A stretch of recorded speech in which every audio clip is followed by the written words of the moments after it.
Let's try Nongshim Shin Black with tofu and siomai. Tara, buksan na natin.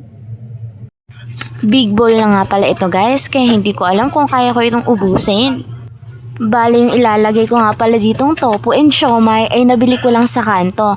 5 pesos yung tofu and 10 pesos each yung malaking size ng siomai. Mas lalo daw kasing masarap kainin ng shimbla kapag meron kang ihalo dito, tulad ng siomai, itlog, or bacon. Pwede nyo rin haluan ng gulay guys kung gusto nyo. Dito ay naglagay na ako ng mga seasonings. Nilagay ko na rin yung tofu at 2 malaking siomai. Isinama ko na rin sa paglagay yung sauce na itinimpla ko sa siomai.